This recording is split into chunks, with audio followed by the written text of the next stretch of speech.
Africa did not lose its way by chance.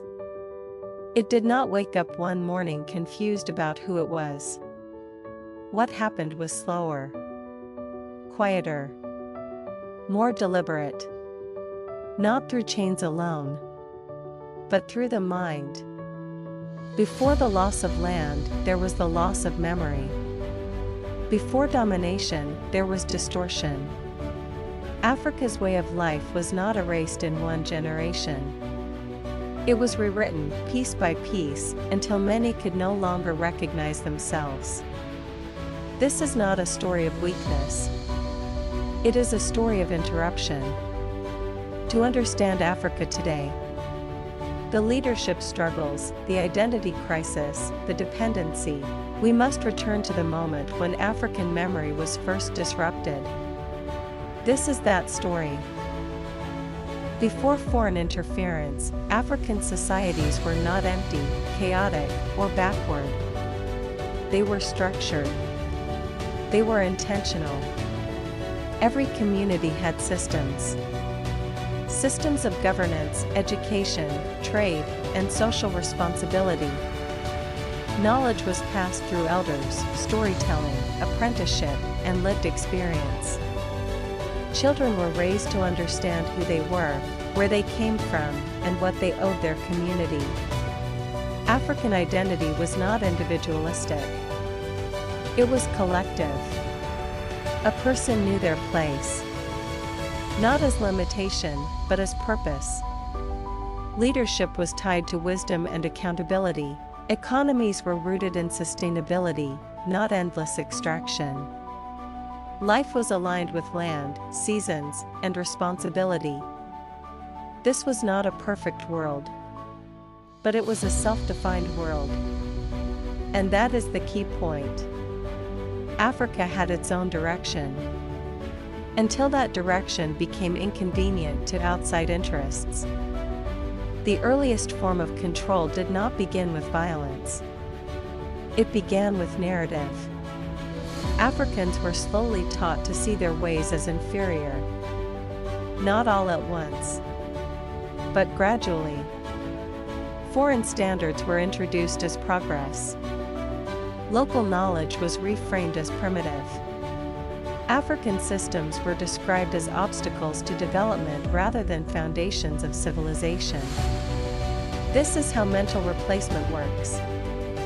You do not destroy a system immediately. You make people doubt at first. Over time, African identity stopped being something inherited and became something to escape from. People were encouraged to abandon their names, languages, dress, and philosophies. Not by force alone, but by persuasion, education, and repeated messaging. Once the mind shifts, control becomes easier. A people unsure of themselves begin to look outward for validation. And that dependency became the next stage. Education should liberate. But when controlled, it can reprogram. Formal education systems were introduced that prioritized foreign history, foreign heroes, and foreign achievements. African history was minimized, fragmented, or removed entirely. Children learned more about distant civilizations than their own ancestors. They memorized timelines that did not include them. They were taught success through someone else's image. Over time, this created distance.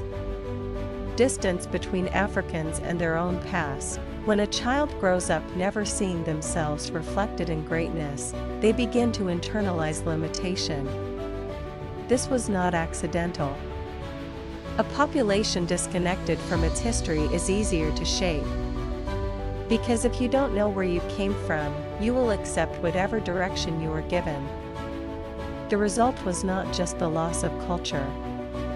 It was confusion. A people who no longer know who they are will always struggle to decide where they are going. This confusion shows itself everywhere, in leadership, in economics, in education, and in self-worth. Not because Africans lack intelligence or ability, but because memory was Disrupted. A tree cut from its roots does not die immediately. First, it weakens. You see it in governance systems that do not reflect local realities. In economic models designed to extract, not to build. In education systems that train people to serve elsewhere, instead of developing their own societies. This confusion did not happen overnight. It unfolded slowly, across generations. And today, many live with the consequences, without ever knowing the true cause. One of the deepest impacts of brainwashing is internalized doubt.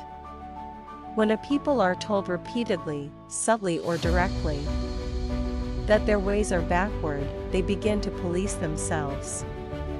Creativity becomes imitation. Leadership becomes approval-seeking. Progress becomes copying rather than innovation. This doubt shows up in how Africans value foreign products over local ones. How foreign accents are associated with intelligence. How validation is often sought from outside rather than within. This is not self-hate. It is conditioning. And conditioning can be reversed, but only once it is recognized. What was taken was not just land or labor. It was direction. Africa was interrupted mid-journey. Ways of thinking were replaced. Decision-making frameworks were overwritten. Confidence and self-determination was shaken. This does not mean Africa must return to the past unchanged. It means the future cannot be built on borrowed identity alone. Reclaiming memory is not rejection of modernity. It is grounding modernity in truth. Without that grounding, development remains unstable. Remembering is an act of resistance. Not nostalgia, but awareness. It begins with asking better questions. Why were our systems dismissed? Why were our stories erased? Who benefited from our confusion? Reconnection does not happen overnight. It is a process. But every journey forward begins with remembering who you were before you were told who to be. Africa's future does not lie in imitation. It lies in reclamation. This story is not meant to divide. It is meant to awaken.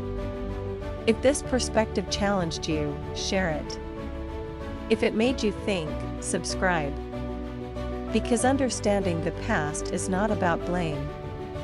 It is about clarity.